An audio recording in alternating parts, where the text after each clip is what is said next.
ನಮಸ್ಕಾರ ಸ್ನೇಹಿತರೆ, ವೀಣಾ ಅಡುಗೆಗೆ ಸ್ವಾಗತ. ತುಂಬ ರುಚಿಯಾಗಿರುವಂಥ ಚಿಕನ್ ಪೆಪ್ಪರ್ ಫ್ರೈನ ಮಾಡ್ಕೋಬೋದು. ಇದು ಅನ್ನ ರಸಕ್ಕೆ ಹಾಗೆ ತಿನ್ನೋದಕ್ಕೆ ಹಾಗೆ ತುಂಬ ಸಿಂಪಲ್ ರೆಸಿಪಿ. ಹೇಗೆ ಮಾಡೋದು ಅಂತ ನೋಡೋಣ ಬನ್ನಿ. ಅದಕ್ಕಿಂತ ಮೊದಲು ವೀಣಾ ಅಡುಗೆ ಚಾನಲ್ನ ಪ್ಲೀಸ್ ಸಬ್ಸ್ಕ್ರೈಬ್ ಮಾಡ್ಕೊಳ್ಳಿ, ಹಾಗೆ ಬೆಲ್ ಬಟನ್ನ ಕ್ಲಿಕ್ ಮಾಡ್ಕೊಳ್ಳಿ. ಈಗ ಮಾಡೋದ್ರಿಂದ ನಾನು ಹಾಕೋ ವಿಡಿಯೋನ ನೀವೇ ಮೊದಲಿಗೆ ನೋಡ್ಕೋಬೋದು. ಮೊದಲು ಚಿಕನ್ ಪೆಪ್ಪರ್ ಫ್ರೈನ ಮಾಡೋದಕ್ಕೆ ಒಂದು ಡ್ರೈ ಆಗಿ ರೋಸ್ಟ್ ಮಾಡ್ಕೋಬೇಕು. ಒಂದು ಪ್ಯಾನ್ನಲ್ಲಿ 3 ಟೇಬಲ್ ಸ್ಪೂನಷ್ಟು ಧನಿಯಾ ಕಾಳನ್ನ ಹಾಕೋತಾ ಇದ್ದೀನಿ. 2 ಟೇಬಲ್ ಸ್ಪೂನಷ್ಟು ಕಾಳು ಮೆಣಸನ್ನು ಹಾಕೋಬೇಕು. 1 ಟೇಬಲ್ ಸ್ಪೂನಷ್ಟು ಸೋಂಪು ಕಾಳನ್ನ ಹಾಕೋಬೇಕು. 1 ಟೇಬಲ್ ಸ್ಪೂನಷ್ಟು ಜೀರಿಗೆನ ಹಾಕ್ಕೊಂಡು ಇದನ್ನು ಚೆನ್ನಾಗಿ ಘಮ ಬರೋವರೆಗೂ ಹುರ್ಕೋಬೇಕು. ತುಂಬ ಹೈ ಫ್ಲೇಮ್ ಮಾಡ್ಕೋಬಾರ್ದು. ಇದನ್ನು ಚೆನ್ನಾಗಿ ರೋಸ್ಟ್ ಮಾಡಿಕೊಂಡು ಇದನ್ನು ಡ್ರೈ ಆಗಿ ಪೌಡ್ರ್ ಮಾಡ್ಕೋಬೇಕು. ಸ್ವಲ್ಪ ಕಲರ್ ಚೇಂಜ್ ಆಗೋವರೆಗೂ ಇದನ್ನು ರೋಸ್ಟ್ ಮಾಡ್ಕೋಬೇಕು. ಈ ರೀತಿ ಹುರ್ಕೊಂಡು ಇದು ಪೂರ್ತಿ ತಣ್ಣಗಾದಮೇಲೆ ಇದನ್ನು ಪೌಡ್ರ್ ಮಾಡ್ಕೊಳ್ಳೋಣ. ಚಿಕನ್ ಪೆಪ್ಪರ್ ಫ್ರೈ ಮಾಡೋದಕ್ಕೆ ಗ್ಯಾಸ್ ಆನ್ ಮಾಡಿ ಒಂದು ಪಾತ್ರೆ ಇಟ್ಕೊಂಡಿದ್ದೀನಿ. 3 ಟೇಬಲ್ ಸ್ಪೂನಷ್ಟು ಎಣ್ಣೆ ಹಾಕೋಬೇಕು. ಎಣ್ಣೆ ಎಲ್ಲ ಚೆನ್ನಾಗಿ ಬಿಸಿ ಆದಮೇಲೆ ಇದಕ್ಕೆ 1 ಹಿಡಿಯಷ್ಟು ಬೆಳ್ಳುಳ್ಳಿನ ಸಿಪ್ಪೆ ಬಿಡಿಸ್ಬಿಟ್ಟು ಹಾಗೆ ಹೆಚ್ಚಿ ಹಾಕೋಬೇಕು. ಇದು ಒಗ್ಗರಣೆಗೆ 1 ಗರಿಯಷ್ಟು ಕರಿಬೇವನ್ನ ಹಾಕ್ಕೊಂಡು 2 ಗುಂಟೂರು ಮೆಣಸಿನ್ಕಾಯಿನ ಹಾಕೋಬೇಕು. ಹಾಗೆ 2 ದಪ್ಪಾಗಿರೋವಂಥ ಈರುಳ್ಳಿ, 4 ಹಸಿಮೆಣಸಿನ್ಕಾಯಿನ ಹಾಕ್ಕೊಂಡು ಇದನ್ನು ಚೆನ್ನಾಗಿ ರೋಸ್ಟ್ ಮಾಡ್ಕೋಬೇಕು. ಈರುಳ್ಳಿ ಎಲ್ಲ ಸ್ವಲ್ಪ ಕೆಂಪಗಾಗೋವರೆಗೂ ಇದನ್ನು ಹುರ್ಕೋಬೇಕು. ಈ ರೀತಿ ಹುರ್ಕೊಂಡಾದಮೇಲೆ 1 kgಯಷ್ಟು ಬ್ರಾಯ್ಲರ್ ಚಿಕನ್ನ ತೊಗೊಂಡಿದ್ದೀನಿ. ಚೆನ್ನಾಗಿ ತೊಳ್ಕೊಂಡು ಇದನ್ನು ನೀರೆಲ್ಲ ಬಸಿದ್ಬಿಟ್ಟು ಒಗ್ಗರಣೆಗೆ ಹಾಕೋಬೇಕು. ಚೆನ್ನಾಗಿ ಒಗ್ಗರಣೆನಲ್ಲಿ ಬಾಡಿಸ್ಕೋಬೇಕು. ಚಿಕನ್ನಲ್ಲೂ ನೀರು ಬಿಡೋದ್ರಿಂದ ಹಾಗೆ ಚೆನ್ನಾಗಿ ಬಾಡಿಸ್ಕೋಬೇಕು.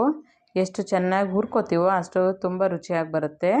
1/4 ಟೀ ಸ್ಪೂನಷ್ಟು ಅರಿಶಿನ ಪುಡಿ ಹಾಕ್ಕೊಂಡು ಅದನ್ನು ಅಷ್ಟೇ ಚೆನ್ನಾಗಿ ಮಿಕ್ಸ್ ಮಾಡ್ಕೋಬೇಕು.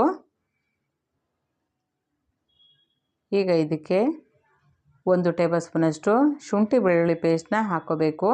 ಹಸಿ ವಾಸನೆ ಎಲ್ಲ ಹೋಗೋವರೆಗೂ ಇದನ್ನು ಚೆನ್ನಾಗಿ ಹುರ್ಕೋಬೇಕಾಗತ್ತೆ.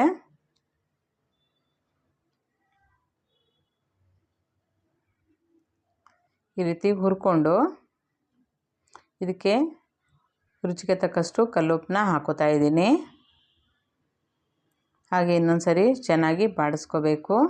ಹಾಗೆ ಒಂದು ತಟ್ಟೆ ಮುಚ್ಚಿಬಿಟ್ಟು ಇದನ್ನು ಮಧ್ಯೆ ಮಧ್ಯೆ 1-2 ಸಾರಿ ಹಾಗೆ ಮಿಕ್ಸ್ ಮಾಡ್ಕೋಬೇಕು. ಮತ್ತು ಇನ್ನೊಂದು ಸಾರಿ ಮಿಕ್ಸ್ ಮಾಡ್ಕೊಳ್ಳೋಣ.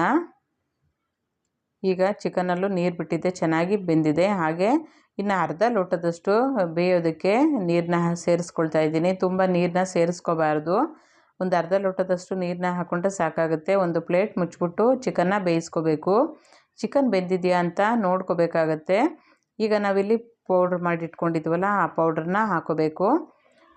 ಇದು ನಾನು ಸ್ವಲ್ಪ ಜಾಸ್ತಿ ಪೌಡ್ರ್ ಮಾಡಿ ಇಟ್ಕೊಂಡಿದ್ದೀನಿ. ಇನ್ನೊಂದು ಸಾರಿ ಬೇಕಾದ್ರೆ ಚಿಕನ್ ಪೆಪ್ಪರ್ ಫ್ರೈನ ಮಾಡೋದಕ್ಕೆ ಹಾಕ್ಕೋಬೋದು. ನಾನಿಲ್ಲಿ 3 ಟೇಬಲ್ ಸ್ಪೂನಷ್ಟು ಈಗ ಪೌಡ್ರ್ ಮಾಡಿ ಇಟ್ಕೊಂಡಿರೋದನ್ನ ಹಾಕ್ತಾಯಿದ್ದೀನಿ. ನಿಮಗೆ ಚಿಕನ್ ಎಷ್ಟು ತೊಗೊಂಡಿರ್ತೀರೋ ಅಷ್ಟು ಪುಡಿನ ಸೇರಿಸ್ಕೋಬೋದು. ಚೆನ್ನಾಗೆಲ್ಲನೂ ಒಂದು ಸಲ ಮಿಕ್ಸ್ ಮಾಡ್ಕೋಬೇಕು.